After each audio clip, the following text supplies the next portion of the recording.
நடிகர் சித்ரா லக்ஷ்மணன் இணைஞ்சிருக்காரு. அவரிடம் பேசலாம். வணக்கம் சார். ஒரு மிகப்பெரிய சகாப்தம் இன்று முடிவுக்கு வந்திருக்கிறது. இயக்குனர் இமயம் பாரதி ராஜா காலமாகி இருக்காரு. இது எந்த அளவுக்கு ஒரு பேரிழப்பு தமிழ் சினிமாவை பொறுத்த வரைக்கும்? உங்களுடைய இரங்கல் செய்தியை பதிவு பண்ணுங்க. பாரதி ராஜாவுக்கும் எனக்குமான நட்பு அப்படின்றது ஏறக்குறைய 55 ஆண்டுகள். அவர் உதவி இயக்குநராக இருந்த காலகட்டத்திலிருந்து எனக்கு அவரை ரொம்ப நல்லா தெரியும். அவர் உதவி இயக்குநராக இருந்தபோது நான் பத்திரிகையாளனாக இருந்தேன். அதனால செய்தி சேகரிக்க படப்பிடிப்பு தளங்களுக்கு போகும்போது அவருடைய நெருங்கி பழக்கூடிய வாய்ப்பு எனக்கு அமைஞ்சிருக்கு.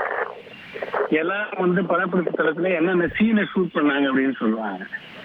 இவரை பொறுத்த வரைக்கும் இன்னைக்கு இந்த சீனை ஷூட் பண்ணாங்க, ஆனா இந்த சீன் இப்படி இருந்திருந்தா இன்னும் நல்லா இருக்கும் அப்படின்னு சொல்லுவாங்க.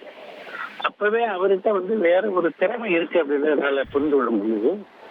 ஆனாலும் தமிழ்நாட்டுல ஒரு ட்ரெண்ட் செட்டர் ஆகக்கூடிய அளவுக்கு அவர்கிட்ட திறமை இருப்பதை அன்றைக்கு நான் கண்டுபிடிக்கல அப்படின்றது உண்மைதான்.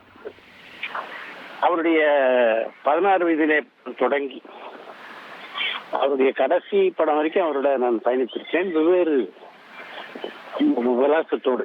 முதல்ல எல்லாம் பாத்தீங்கன்னா அவருடைய பத்திரிகை தொடர்பாக இருந்தேன். அலையில் வேலை படத்துக்கு பின்னால உதவி இயக்குனரான.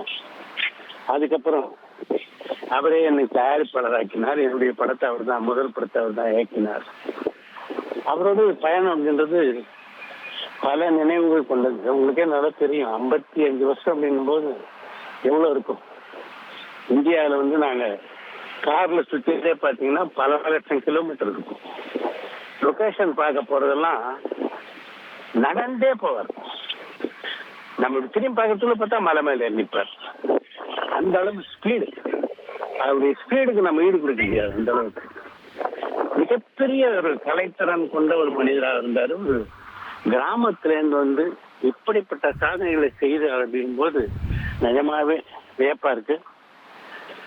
கிழக்கே போயிரல் படத்துக்கு பின்னாலே அவர் சிவப்பு ராஜாக்கள் படத்தை ஆரம்பித்த போது கிழக்கு போயிரல் முழுக்க முழுக்க ஒரு கிராமிய படம். 16 வயதிலும் கிராமிய படம் தான் நல்லா தெரியும். அதுல இந்த சிவப்பு ராஜாக்கள் படத்தை அவர் ஆரம்பிச்ச போது எல்லாருக்குமே ஒரு ஆச்சரியம். எப்படி இவரால் இந்த சிட்டி சப்ஜெக்ட் ஹேண்டில் பண்ண முடியும், தன்னால எல்லா சப்ஜெக்டையும் ஹேண்டில் பண்ண முடியும்ன்றத தன்னுடைய 3வது படத்திலேயே நிரூபித்தவர் தான் பாரதி ராஜா. தமிழ் சினிமா உலகில அவர் மாதிரி ஒரு நீண்ட பரம்பரை உருவாக்கி பாத்தீங்கன்னா ரொம்ப சிலர் தான் இருப்பாங்க. நடிகர்கள் மட்டும் இல்ல, எத்தனை தொழில்நுட்ப கலைஞர்கள், எத்தனை டைரக்டர்.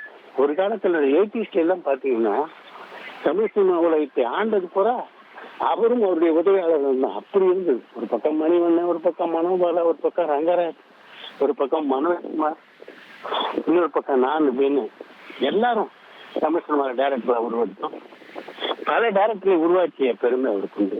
அதுக்கு முக்கியமான காரணம் உதவி இயக்குநர்களுக்கு முழு சுதந்திரம் கொடுப்பார். அவருடைய ஒரு பர்டிகுலர் சீன்ல நம்ம கருத்து வேறுபாடு அப்படின்னா அதை நீங்க தெளிவா பதிவு செய்யலாம். அது கோச்சிக்க மாட்டாரு. அதை யோசிப்பாரு. நம்ம சின்ன விஷயம் சரியா இருந்தா அந்த திருத்தத்தை ஏற்றுக்கொள்வார். இதெல்லாம் தான் அவர்கிட்ட பல உதவி இயக்குநர்கள் இயக்குநர்களா உருவாக காரணமாக அமைந்தது. அவருக்கு இழப்பு அப்படின்றது இந்திய சினிமா உலகக்கே மிகப்பெரிய ஒரு இழப்பு அப்படின்னு தான் சொல்லணும். அந்த அளவுக்கு எல்லாருடைய நன்மதிப்பையும் பெற்றவர். தமிழ் உலகத்தையும் சரி, தென்னிந்திய திரைப்பட உலகத்தையும் சரி, ஹிந்தி பட உலகையும் சரி, அப்படி ஒரு மரியாதை இருந்தது. அவரோட 3 இந்தி படங்கள் பணியாற்றக்கூடிய வாய்ப்பு எனக்கு கிடைச்சது. அதை நான் கண்கூட அப்பெல்லாம் பார்த்திருக்கேன். இனி செல்லும் இடமெல்லாம் செய்தி. தந்தி டிவியின் வாட்ஸ்அப் சேனலை ஃபாலோ பண்ணினா செல்ல இருக்கும் இடமெல்லாம் செய்தி. இதோ QR கோட் இப்பவே ஸ்கேன் பண்ணுங்க, ஃபாலோ பண்ணுங்க.